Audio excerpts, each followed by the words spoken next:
Bom dia, tudo bem com vocês? Bom sábado. É com bastante alegria que a gente se encontra novamente. Apesar dos pesares, não era bem isso que a gente queria, né? Nós gostaríamos de estar pessoalmente, abraçando os irmãos, cumprimentando-os. Mas como não há possibilidade, então a gente vai fazer de acordo com aquilo que nós conseguimos, né?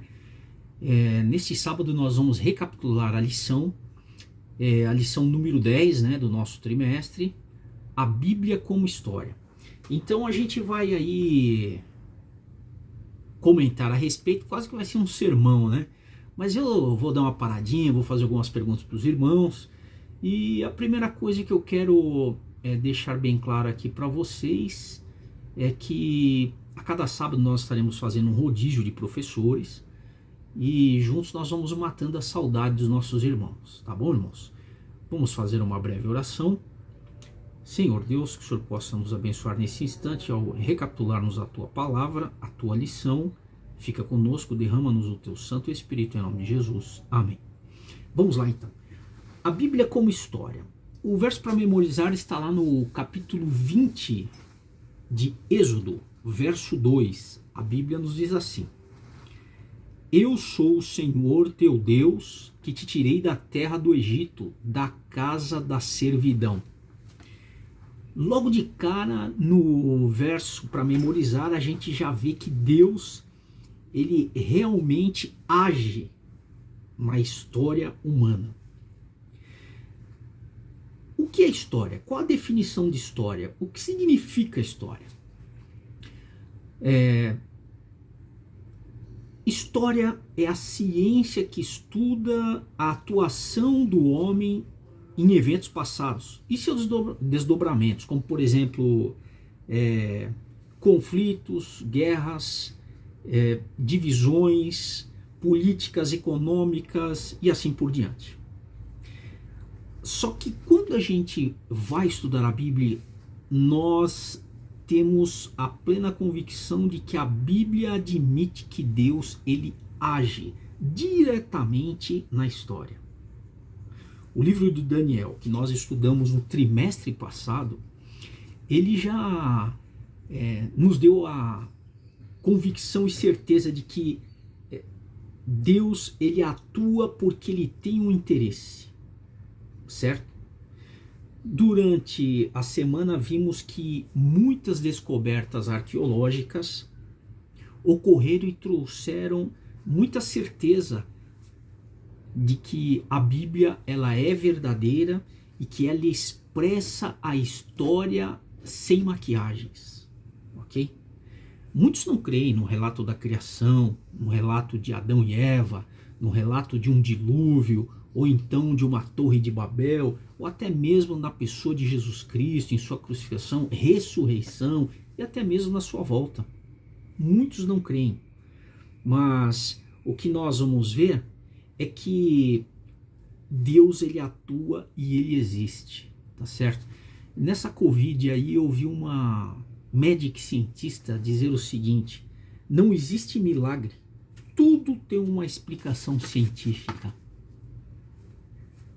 Não é assim que eu acredito e creio que não é assim que vocês acreditam. Eu quero fazer uma pergunta para vocês, como introdução à recapitulação do nosso estudo. Você crê que Deus atua na sua história nos dias de hoje? Você acredita nisso? Vamos lá. Irmãos, a lição de domingo vem falando a respeito de Davi, Salomão e a monarquia. Historiadores e pesquisadores não acreditam, em primeiro lugar, que haja ou tivesse ocorrido uma monarquia. Em segundo lugar, que tivesse existido um rei chamado Davi. E em terceiro lugar, que tivesse um rei chamado Salomão. E quando nós vamos até a Bíblia, nós acreditamos que sem Davi não teríamos Jerusalém, não teríamos Salomão, sem Davi não teríamos templo e sem Davi não teríamos o principal, o Messias, porque Jesus Cristo vem da linhagem de Davi. Como fazer então para provar ao mundo que esse nosso Deus ele existe, que essas pessoas existiram, que esses locais existiram. Pois bem, a arqueologia se tornou um braço forte da teologia. E a arqueologia vem trazendo para nós evidências de que ocorreram esses eventos no passado. Em 1 Samuel, capítulo 17, vem nos falando a respeito da batalha entre israelitas e filisteus. De um lado Davi e de outro Golias. Vocês sabem o final da história. Deus usou esse jovem, seu povo foi vitorioso e muitos se questionam, será que existiu realmente essa batalha, não existiu, tal? Mas o capítulo 17, verso 2, nos diz que Saul e seus homens estavam acampados no vale de Elá, e fora dali que ordenaram a batalha contra os filisteus. Então, a arqueologia separou ali um sítio chamado Kirbet Keiafa e identificaram Sarim em hebraico, que significa 2 portões, que nos remetem à existência de filisteus naquela região, que nos remete também à existência do povo de Deus agindo naquele momento.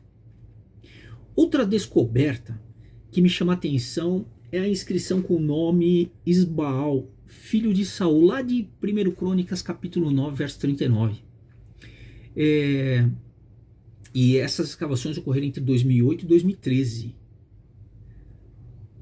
Então, mais um personagem recorrente na Bíblia que agora há documentos históricos para provar sua existência. A terceira descoberta que eu gostaria de comentar com os irmãos é a inscrição escrita pelo rei Hazael de Damasco, falando sobre a vitória sobre o rei de Israel e o rei da casa de Davi. Como nós costumeiramente lemos na Bíblia, a casa de Davi, né? E essa descoberta ocorreu em 1993. Então, irmãos, sem sombra de dúvidas, Deus ele agiu. Nós estamos aqui conversando, vocês estão me ouvindo, nós acreditamos que Deus ele agiu. Nós acreditamos. Mas, irmãos, eu quero fazer uma pergunta para você. Nesses dias de Covid, de isolamento, de incertezas, você crê que Jesus, o nosso Salvador, ele tem atuado em sua vida, em sua existência? Vamos lá, irmãos, então, para a recapitulação da nossa lição de segunda-feira, que vem falando a respeito do profeta Isaías, o rei Ezequias e o rei assírio Senaqueribe. Em 701 a.C., o exército assírio, liderado por esse rei já mencionado, invadiu Judá e os atacou. Só que Laquis, na Judéia, foi derrotada por esse rei. E escavações nesta cidade nos mostram que Senaqueribe queimou a cidade todinha, de ponta a ponta. Porém, Jerusalém ficou intacta. Ora, por que Jerusalém ficou intacta? Se eu sou rei e eu vou destruir um povo, por que eu não destruo a sede desse país?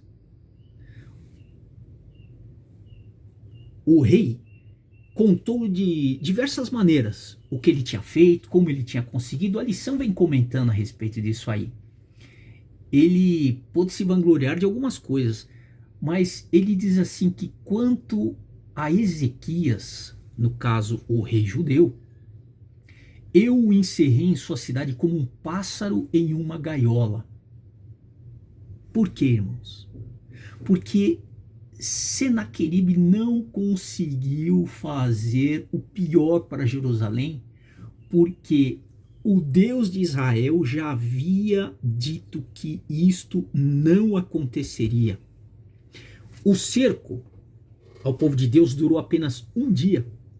Lá em Isaías capítulo 37, versos 33 a 35, eu vou ler aqui, 33, pelo que assim diz o Senhor acerca do rei da Síria: não entrará nesta cidade, Jerusalém, nem lançará nela flecha alguma, não virá perante ela com escudo, nem há de levantar tranqueiras contra ela. Pelo caminho por onde vier, por esse voltará. Mas nesta cidade não entrará, diz o Senhor, porque eu defenderei esta cidade para a livrar, por amor de mim e por amor do meu servo Davi. É extraordinário, né, irmãos? É Deus agindo. E esse rei iníquo, Senaqueribe, o que ele faz? Ele tenta driblar, mostrar que fez, que deixou, mas não fez nada, irmãos. Porque as coisas só irão acontecer na sua e na minha vida se o nosso Deus permitir. Se a gente o colocar como cabeça de nossas vidas, ele nos guiará de acordo com a sua própria vontade. O Deus que agiu no passado está a agir em nossos dias também. Escavações em Jerusalém no ano de 2009 descobriram alguns escritos, dentre elas a respeito de Isaías, o profeta, a menos de 3 metros de uma outra impressão de selo, onde estava escrito Ezequias, filho de Acás, rei de Judá.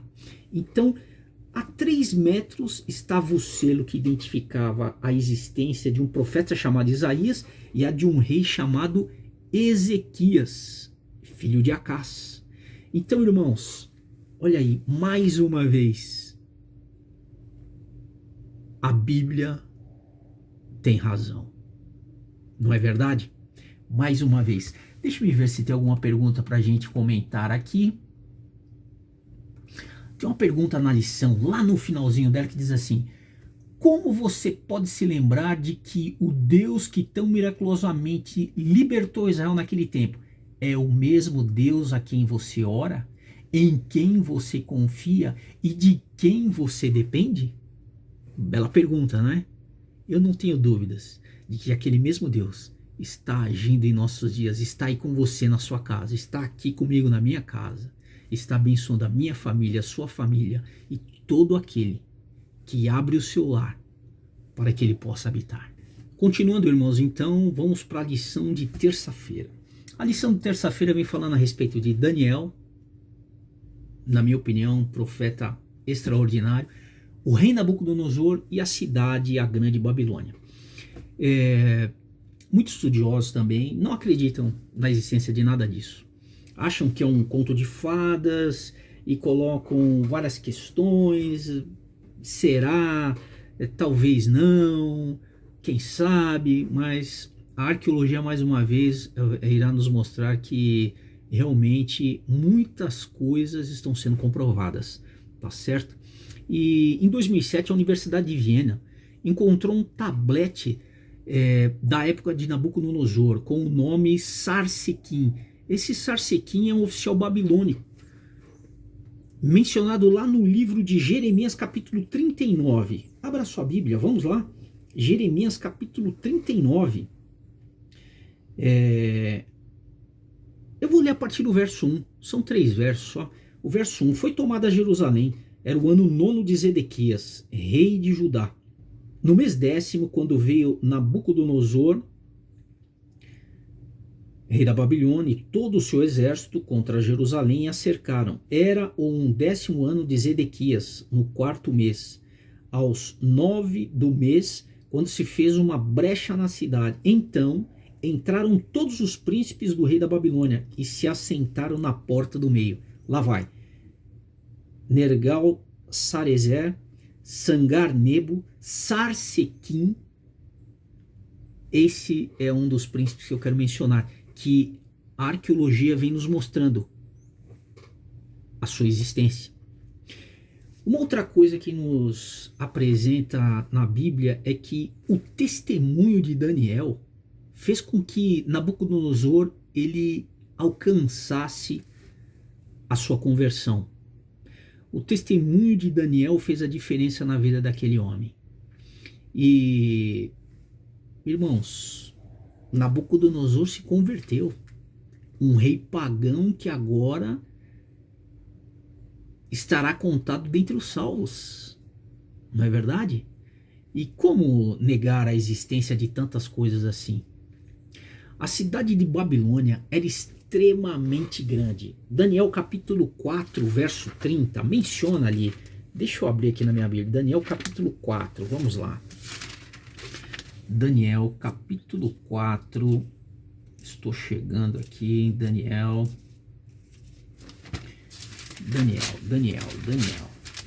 Capítulo 4, vem nos mostrando no verso 30 algo a respeito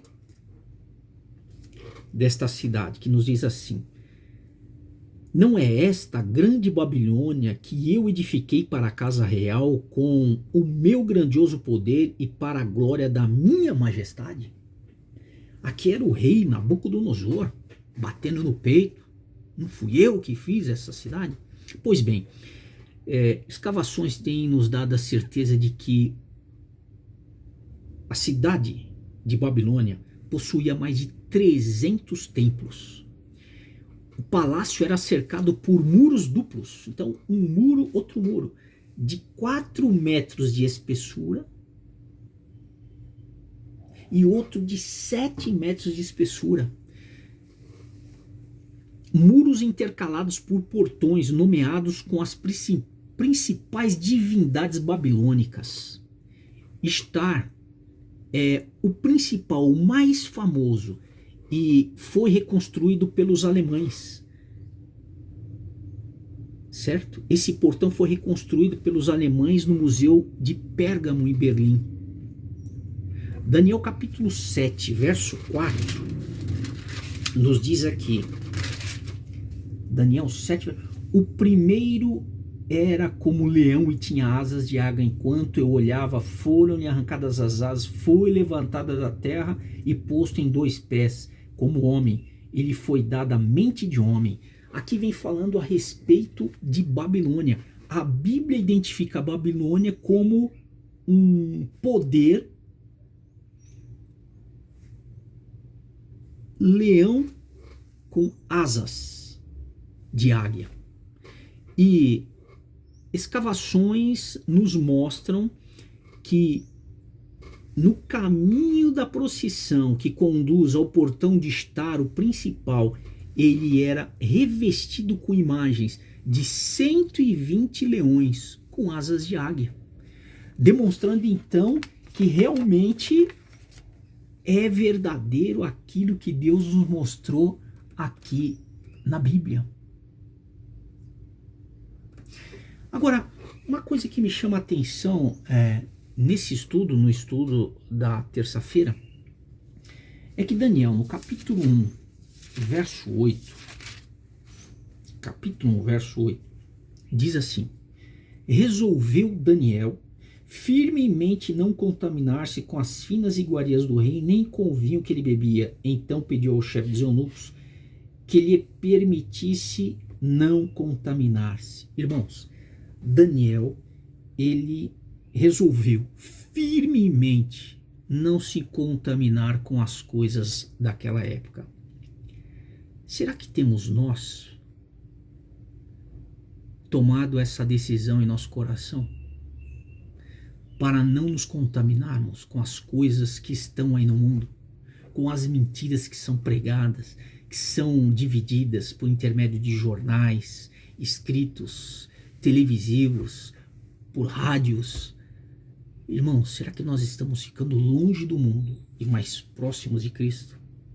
Devemos pensar nisso. Vamos lá então, irmãos, para a lição de quarta-feira, né? A lição de quarta-feira vem nos falando a respeito do Jesus histórico. Nós acreditamos que Jesus, ele de fato esteve aqui nessa terra, de fato foi aos céus, intercede por nós, está vivo, está atuando na história humana, principalmente nas nossas histórias. Mas a arqueologia então vai tentar mostrar para o mundo que esse Jesus esteve aqui. De que forma? Em primeiro lugar, ela vai nos mostrar de que pessoas que perseguiram Jesus, o condenaram, o fizeram sofrer, perseguiram sua igreja, essas pessoas existiram. Logo, se elas existiram, o relato bíblico não mente. Ele traz algo que realmente tomou lugar na história, lá no passado. A primeira coisa, eles vêm falando a respeito, o autor da lição vem nos trazendo a respeito de Caifás. Eu queria abrir a Bíblia em João capítulo 11, a partir do verso 45, nós vamos ler até o verso 49. Vem falando a respeito de Caifás. Quem foi ele? Muitos, pois, dentre os judeus que tinham vindo visitar Maria, vendo o que fizera Jesus, creram nele. Outros, porém, foram ter com os fariseus. Eles contaram dos feitos que Jesus realizara. Verso 47, então os principais sacerdotes e os fariseus convocaram o sinédrio e disseram: que estamos fazendo uma vez que este homem opera muitos sinais? Se o deixarmos assim, todos crerão nele. Depois virão os romanos e tomarão não só o nosso lugar, mas a própria nação. Caifás, porém, um dentre eles, sumo sacerdote naquele ano, advertiu-os, dizendo: vós nada sabeis. Esse Caifás aqui, então, os arqueólogos conseguiram um material que traz, assim, a certeza de que ele existiu aqui na Terra. Esse Caifás foi aquele que instigou, na verdade, a morte de Jesus, né, irmãos? Então vamos lá. Em 1990, escavações no sul de Jerusalém encontrou 12 caixas contendo ossos de pessoas que haviam morrido. E uma dessas caixas, tinha o nome José, filho de Caifás. E os estudiosos acreditam que esse Caifás é o próprio que nós acabamos de ler aqui em João capítulo 11, verso 49. Tá certo, irmãos? Em 1961, encontraram uma inscrição com o nome Pôncio Pilatos, governador da Judéia sob o imperador Tibério César. Foi encontrada em uma pedra no teatro de Cesárea Marítima, em 1961.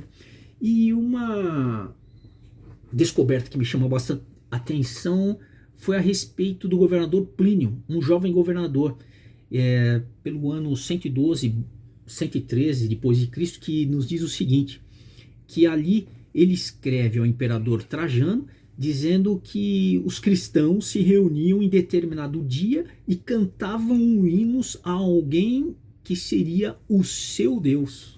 Então, mais uma evidência de que os cristãos, eles estavam adorando Jesus Cristo, o Deus verdadeiro, não é verdade? Irmãos, embora essas descobertas não sejam interessantes, eu particularmente gosto bastante de arqueologia. Gosto de estar sempre lendo, vendo as descobertas, só para comprovar a Bíblia, só para ainda mostrar para esses que não acreditam, né, de que Deus, ele é um Deus verdadeiro. Mas a nossa fé, ela precisa depender de descobertas que comprove a existência ou a veracidade daquilo que está escrito na Bíblia? A nossa fé precisa disso? Não. É gostoso a gente ler, descobrir, mas, irmãos, a nossa fé, ela tem de estar baseada na pessoa de Jesus e em sua palavra. Ainda que caiam os céus, ainda que comprove o contrário, eu acredito no que está escrito de Gênesis a Apocalipse. E vocês também devem acreditar dessa maneira.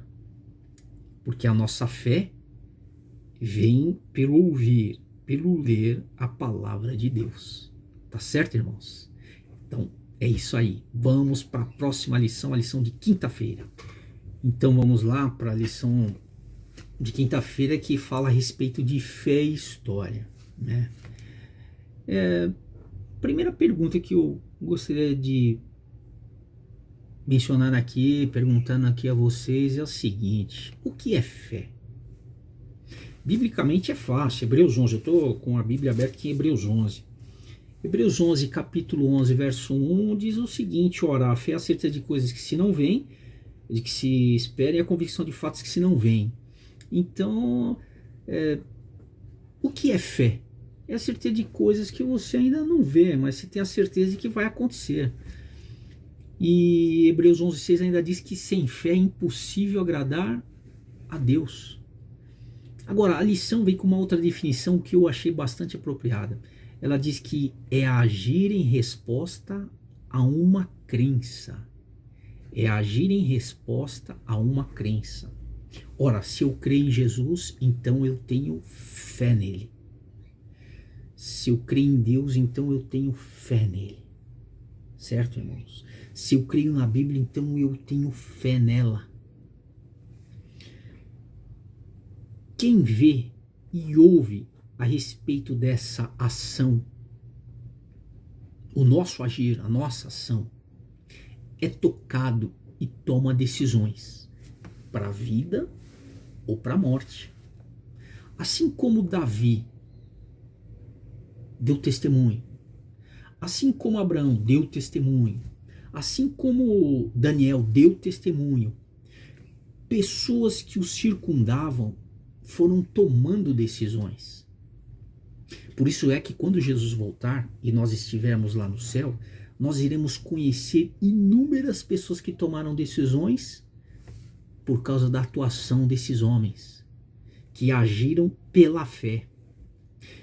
A lição vem nos trazendo que Hebreus, no capítulo 11, do verso 1 ao 40, são destacados vários nomes como Enoque, Noé, Abraão, Sara, José, Moisés, Raabe e até mesmo Sansão.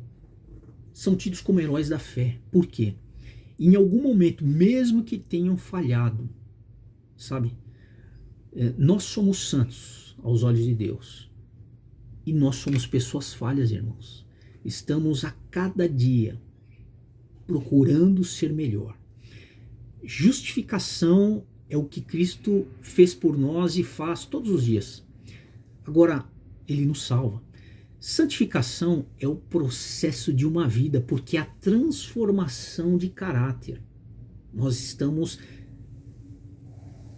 prosseguindo para chegar no caráter que Deus espera que nós tenhamos, pela atuação dele em nossas vidas.